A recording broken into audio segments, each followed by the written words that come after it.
Ah, Rayman Legends. C'est un jeu de plateforme en vue 2D qui a été développé par Ubisoft et qui est sorti le 29 août 2013. Ce jeu m'a énormément plu quand j'étais plus jeune et il me plaît encore aujourd'hui de par son gameplay intuitif et de par son level design qui rend le tout vraiment agréable à jouer.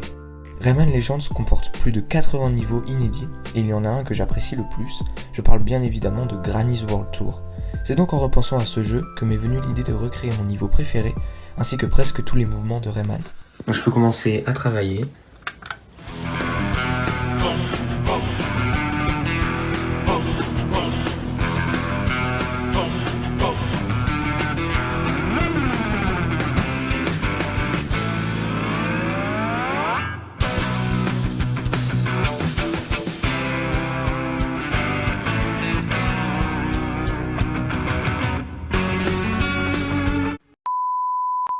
Je commence par créer un projet, bien évidemment nommé Rayman Legends Arceus.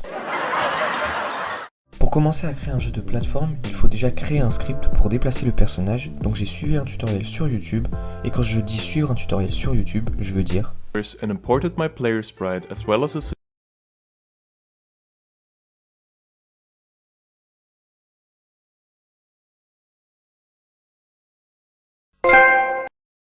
Maintenant que j'ai ce script, il faut juste que je fasse quelques modifications et je pourrai faire bouger ce cube. Comme vous pouvez le voir, je peux enfin déplacer le cube, donc je vais passer à la prochaine étape. J'ai décidé d'importer Rayman, que j'ai trouvé sur Google Images assez facilement, et de faire quelques animations comme l'animation d'idle quand le personnage ne fait rien, puis j'ai fait l'animation de marche et celle de saut. C'est moi où les mouvements sont vraiment nuls à chier. Après ça, j'ai cherché comment faire pour rendre ça plus fluide et je suis tombé sur une vidéo expliquant que pour avoir des mouvements fluides, il faut suivre ce graphique. Voilà, c'est tout.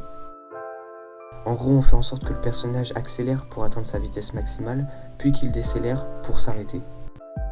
J'ai ensuite rajouté le fait de pouvoir planer, se baisser et sauter de mur en mur, ce qui ne m'a finalement pas servi. Après avoir fini toutes les animations et les petits réglages pour une meilleure expérience de jeu, j'ai commencé à refaire les éléments du décor comme le sol, les squelettes, les piédestaux, puis j'ai tout organisé pour refaire le niveau Granny's World Tour. Je me suis rendu compte à un moment que dans ce niveau, Rayman court sur le mur, donc j'ai dû faire en sorte que mon personnage puisse faire ça. J'ai déjà commencé par orienter le personnage dans la bonne direction. Pour ça, j'ai utilisé un raycast qui est un faisceau lumineux qui va en ligne droite et qui permet de vérifier s'il rentre en contact avec un objet, pour pouvoir ensuite orienter le personnage dans la bonne direction.